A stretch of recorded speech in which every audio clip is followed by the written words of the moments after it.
What if I tell you that your slicers are slowing down your reports? But there is a super easy way to speed them up, which only takes a few quick changes. And as a result of these steps, you can create a much better and smoother user experience within those reports. Sounds too good to be true, right? But I can guarantee it is true. So let's get started.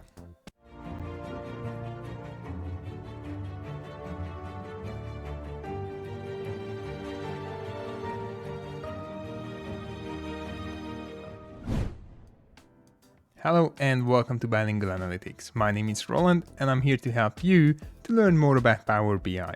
If this is your first time around here, then please start by clicking on the like and subscribe buttons so you wouldn't miss my Power BI videos.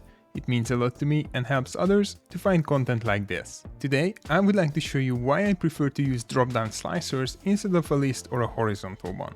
It may seem like a small gain for the overall report, but why would you lose precious load time on things that can be changed easily without needing to create a new data model or rewriting lots of DAGs? And if you stay till the end, you will also learn about how to take slicers to the next level.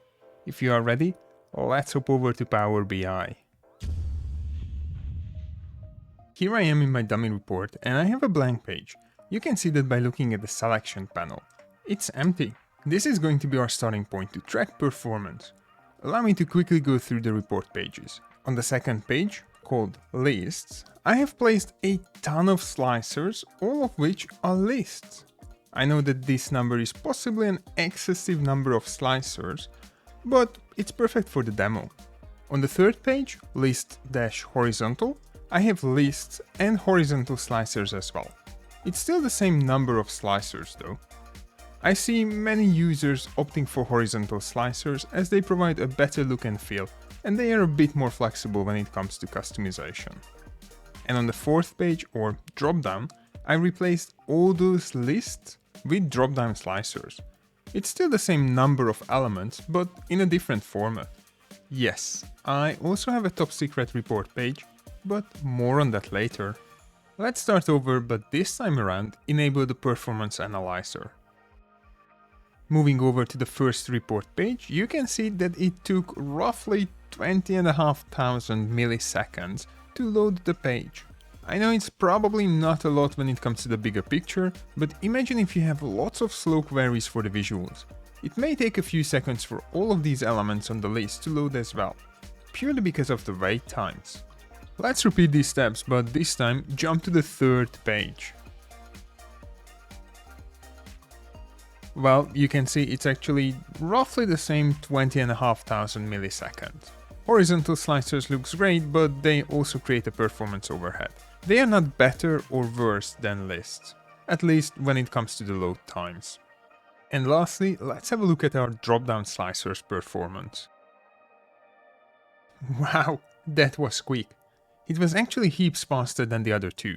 I cannot tell you how much quicker right now, but when I'm going to edit this video, I'll add the numbers here. There you go.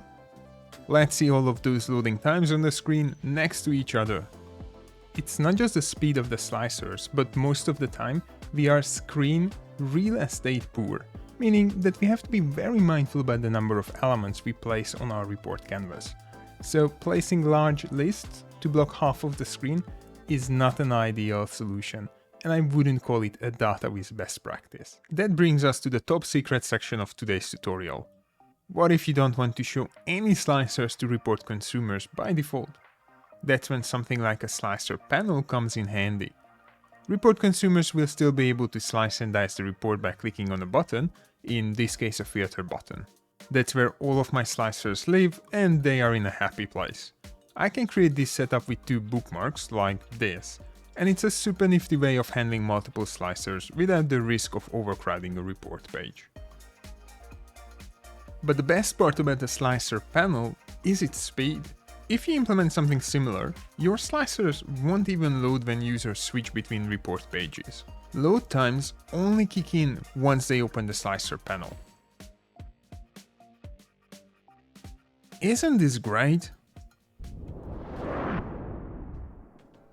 As I mentioned in the intro, it may not seem like the next big thing, But imagine if you could shave off some load time just by changing the slicer types from list to dropdown, or completely eliminating the load of slicers. It can definitely have a positive impact on the report speed and just in general provide a much better and cleaner user experience. And it only takes a few minutes to change the slicer type or to create a slicer panel. It is much quicker than any other performance optimization step that you would normally do. Did you know that drop-down slicers are quicker than lists or horizontal slicers? Are you going to replicate this in your reports? Let me know in the comment section below along with any other questions or comments you have about slicers. Thanks for staying till the end. I hope that this video helped you a lot and you can start replicating this idea in your reports. Oh yeah, and don't forget to hit the like and subscribe buttons before you leave or before you watch one from the above videos. Until the next one, see ya!